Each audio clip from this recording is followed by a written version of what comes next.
Hello everyone, আসসালামু আলাইকুম। কেমন আছেন সবাই? নতুন আরো একটি ভিডিওতে ওয়েলকাম করছি। আমি সিয়াম। আজকে আমি আসছি ক্যাফে স্টারে, কারণ প্রতিবারের মতন আপনাদের জন্য ক্যাফে স্টার নিয়ে আসলো আরো একটি সারপ্রাইজিং ফুড। সো কি এই সারপ্রাইজিং ফুড, টেস্ট কেমন, সবকিছু থাকছে এই ভিডিওতে। So stay with me. এই সেই সারপ্রাইজিং ফুড, এটার নাম হচ্ছে বেন্টো 01। এটা বরিশালে এই প্রথম ক্যাফে স্টার নিয়ে আসলো। পাশাপাশি এর সাথে নিয়েছিলাম একটা ফ্রাই মিটবল এন্ড একটা আইস ক্যাপাচিনো।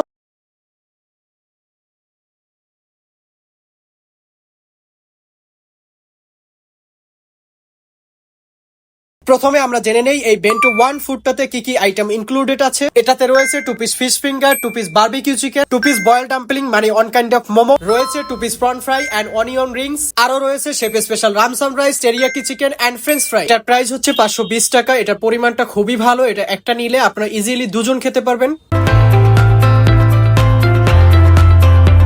এর টেস্টের কথা যদি বলি, প্রতিটা আইটেম একেবারেই ফ্রেশ, খেতে খুবই টেস্টফুল। তবে বিশেষ করে যদি বলি ফিশ ফিঙ্গার, বারবিকিউ চিকেন, লামসাম রাইস এন্ড টেরিয়াকি চিকেন, এগুলো আমার কাছে বেশি ভালো লাগছে, তাই আমি এটা রেটিং দিব 8 আউট অফ 10। এবার আমি ফ্রাই মিটবলটা ট্রাই করব। এটা 3টা গ্লাস আকারে থাকে আর এর প্রতিটা গ্লাসে 3টা করে ফ্রাই মিটবল থাকবে। এটার প্রাইস হচ্ছে 130 টাকা। খেতে কিছুটা সফট, তবে টেস্ট খুবই ভালো, তাই আমি এটা রেটিং দিব 7 আউট অফ 10। এবার আমি আইসড ক্যাপাচিনোটা ট্রাই করব। এটার প্রাইস হচ্ছে 180 টাকা। এটা দেখতে যতটা গর্জিয়াস, এটা খেতে ততটাই দারুণ, কারণ মিল্ক এবং কফির ব্যালেন্সটা খুবই ভালো ছিল, তাই আমি এটা রেটিং দিব 8 আউট অফ 10। সো আজকের ভিডিওটা এ পর্যন্তই। কেমন ছিল আজকের ভিডিওটা এবং কোনো কিছু জানার বা বলার থাকলে অবশ্যই কমেন্ট করে জানাবেন। দেখা হবে অন্য কোনো নতুন ভিডিওতে। ততক্ষণ পর্যন্ত ভালো থাকবেন, সুস্থ থাকবেন। আল্লাহ হাফেজ এন্ড থ্যাঙ্কস ফর ওয়াচিং।